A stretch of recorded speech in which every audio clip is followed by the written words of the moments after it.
नमस्कार दोस्तों, कैसे हैं आप लोग। आज हम इस वीडियो में इजादारी सिस्टम क्या है, मॉडर्न हिस्ट्री का ये टॉपिक है, तो इसको फटाफट देख लेते हैं। क्या है इजादारी सिस्टम? इजादारी system land revenue system introduce by Warren Hasting in 1772 में। मैंने एक वीडियो डाली वॉन हास्टिंग के टाइम पीरियड में कौन कौन से इवेंट हुए, तो उनका टाइम पीरियड कब तक और कहां तक था। 1785 तक उनका टाइम पीरियड था। तो इन्होंने क्या है, लैंड रेवेन्यू के लिए सिस्टम के लिए इजादारी सिस्टम को इंट्रोड्यूस किया। किसने, किसके द्वारा किया गया? वॉन हास्टिंग के द्वारा। बिफोर दिस सिस्टम, इस सिस्टम से पहले क्या था? इन मुगल एम्पायर में, मुगल एम्पायर में इस सिस्टम से मतलब ये सिस्टम इंट्रोड्यूस होने से पहले क्या था? मुगल एम्पायर में एम्पायर प्रोविंस होते थे, ठीक है, और दीवान। अब दीवान क्या करते थे? ये वर्क इज कलेक्ट, इनका काम क्या होता था दीवान का? Work is collect and generate revenue. ये रेवेन्यू को कलेक्ट करते थे और जनरेट रेवेन्यू, ठीक है, और जो भी कलेक्शन होती थी वो आगे राजा को प्रोवाइड करते थे। But not directly he gave direction और ऑर्डर सुपरवाइज जमींदार। लेकिन जो दीवान होते थे वो डायरेक्टली नहीं करते थे जनरेट रेवेन्यू, वो क्या करते थे? डायरेक्शन देते थे, ऑर्डर देते थे और सुपरवाइज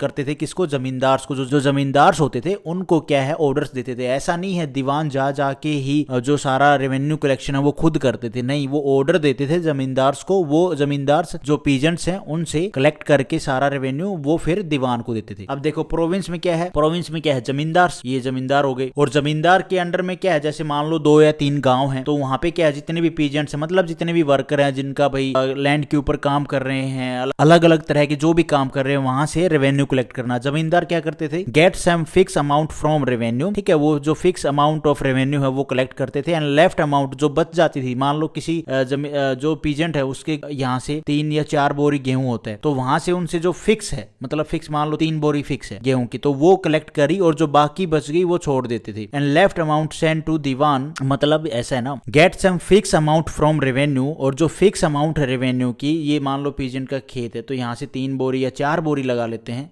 क्या होती हैं, ठीक है, गेहूं होता है, तो यहाँ से जो फिक्स अमाउंट है रेवेन्यू का जो कलेक्ट करना है पीजेंट के एरिया से, क्योंकि यहाँ पे लैंड सर्वे के हिसाब से, भाई लैंड के हिसाब से भाई कितना रेवेन्यू जनरेट हो सकता है उसके हिसाब से कलेक्ट किया जाता था कि ये बंदा कितना दे देगा।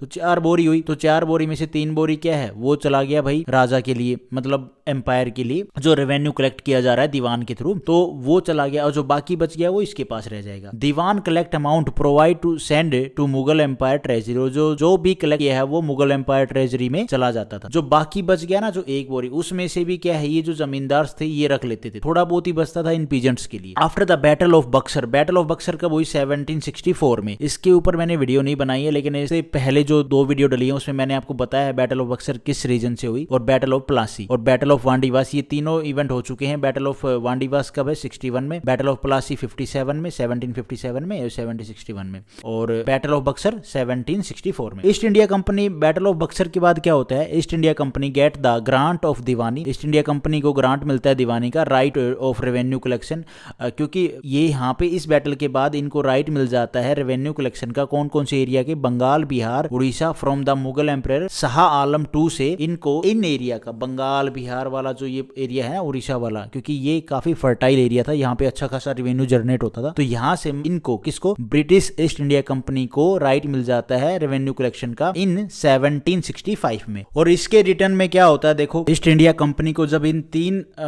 एरिया का, बिहार, बंगाल, उड़ीसा का रेवेन्यू कलेक्शन का राइट मिल जाता है, तो ये क्या करते हैं, फिक्स जो रेवेन्यू दिया जाता था वो हास्टिंग क्या करते हैं, उसको स्टॉप कर देते हैं। In new system what they change from old revenue system, और ये जो नया सिस्टम लेके आते हैं इसमें क्या चेंज करते हैं? बिहार, बंगाल, उड़ीसा जो प्रोविंस है, ठीक है, इसमें जो दीवान है, इसमें जो दीवान पहले मुगल एम्पायर के दीवान बैठते थे, अब इन एरिया में जो दीवान है जो कलेक्शन करते थे वो बैठेंगे ब्रिटिश ईस्ट इंडिया कंपनी के ऑफिसर, और जो प्रोविंस है, ठीक है, उसमें जो नीचे जो काम करेंगे इन दीवान के अंडर में, मतलब जो प्रोविंस है उसमें क्या है, नीचे जमींदार हैं, और जमींदार के नीचे क्या है, पीजेंट्स हैं, जो लोकल फार्मर होते हैं, जो सबसे नीचे आते हैं, तो जो जनरेट करते हैं रेवेन्यू। तो यहाँ पे मेन जो चेंज हुआ क्या है, जो दीवान जो कलेक्ट करते थे रेवेन्यू, उसमें ब्रिटिश ईस्ट इंडिया कंपनी के ऑफिसर बैठ गए इन 3 कह लो प्रोविंस कह लो, या जो एरिया है बंगाल, बिहार और उड़ीसा, इन एरिया में जो जिनका ग्रांट मिला है ईस्ट इंडिया कंपनी को रेवेन्यू कलेक्शन का। इस टाइम पे 1765 1965 में ये क्या करते हैं, जब आते ही इतना रेवेन्यू कलेक्ट करते हैं पीजेंट से, इतना टैक्स बढ़ा देते हैं, because 80% high revenue collection, people left there land. और जो भी वहां पे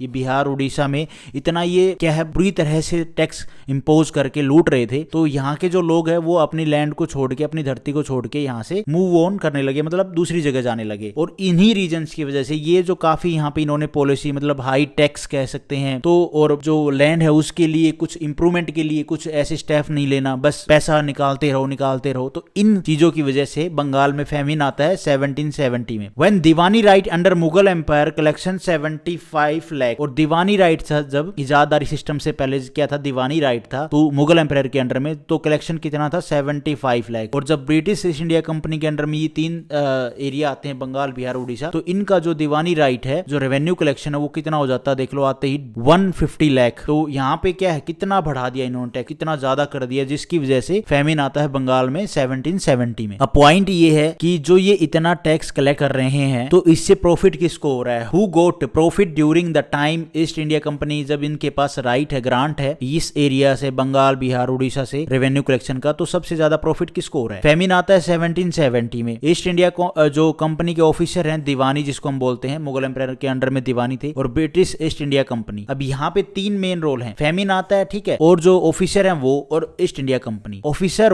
आर करप्टेड, सबसे ज्यादा करप्ट होते थे ये officer. Lack of understanding of local situation, और जो लोकल्स की सिचुएशन है उसको ये समझ ही नहीं पा रहे थे, बिल्कुल ही नहीं समझते थे। ऑफिसर रिच, ऑफिसर तो रिच हो गए, लेकिन ईस्ट इंडिया कंपनी क्या है, दिवालिया हो गई। British East India Company was unable to pay their share holder the accepted amount of dividend. In simple language, British East India Company bankrupt और इंसॉल्वेंट। तो जो ब्रिटिश ईस्ट इंडिया कंपनी को जो भी अपने डिविडेंड के जो भी शेयर होल्डर थे, उनको जो पैसा देना होता था इंग्लैंड में, तो वो ये नहीं दे पा रहे थे। ब्रिटिश ईस्ट इंडिया कंपनी दिवालिया हो रही थी, ऑफिसर क्या है, रिच हो रहे थे। तो क्या है, यहाँ पे करप्शन हो रहा था सबसे ज्यादा। और जो इंडिया में जो ग्राउंड पे जो लोकल लोग रह रहे हैं, उनकी तो जो हालत है वो बहुत बुरी खराब हो चुकी थी, फेमिन आ चुका था, कितने लाख लोग मरे थे, वो मैंने यहाँ पे डाटा नहीं लिख रहा, किसी न किसी वीडियो में आपको बताऊंगा। इन 1771 में क्या होता है, Warren Hasting was appointed to the governor of Calcutta presidency. और 1771 में वॉरेन हेस्टिंग को अपॉइंट किया जाता है गवर्नर ऑफ कलकत्ता प्रेसिडेंसी। और 72 में क्या करते हैं, इजादारी सिस्टम इंट्रोड्यूस कर देते हैं ये इन हालात को देखते हुए। Land settlement was done for the 5 year based on auction. तो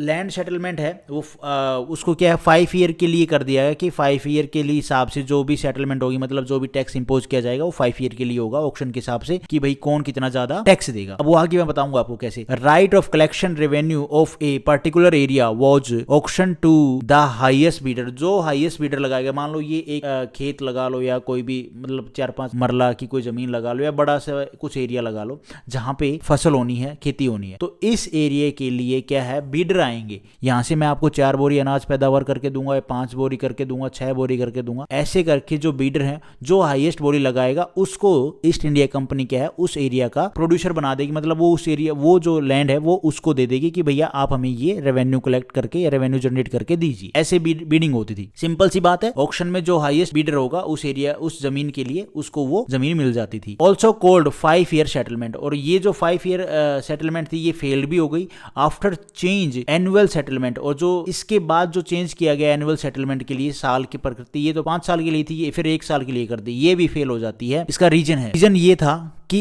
जो ग्राउंड पे लोग रह रहे थे ना, उनकी हालत में कोई भी चेंज नहीं आ रहा था। ये जो बीडर क्या करते थे, ये खुद तो काम करते नहीं थे, एक किस्म से ये जमींदारी लगा लो। तो ये क्या है, जो लोकल जो जिसको भी ये अपनी जमीन पे काम करने के लिए देते थे, वो बेचारे जी जान लगा के मेहनत करते, लेकिन वो जितना प्रोड्यूस करते उसका, भैया मान लो यहाँ से 4 बोरी हुई, अब इन्होंने बीडिंग में क्या कर रखा है, अब यहाँ पे बीडर ने 4 बोरी तो बोल रखा है यहाँ पे बीडिंग में कि भैया हम ईस्ट इंडिया कंपनी को 4 बोरी देंगे। अब यहाँ पे 4 बोरी हुई तो 4 बोरी उठा के ले जाते थे, और इनके पास कुछ बचता नहीं था। और जो लैंड की इंप्रूवमेंट के लिए कि फसल अच्छी हो, तो उसके लिए भी कुछ स्टेप नहीं लिए जाते थे। तो होप आपको इजादारी सिस्टम का एक बेसिक सा आइडिया हुआ होगा कि इजादारी सिस्टम क्या था, और ये फेल कर जाता है। Thank you for watching this video. Video आपको ठीक लगी तो लाइक करना, चैनल पे नए हो तो गाइस सब्सक्राइब करना।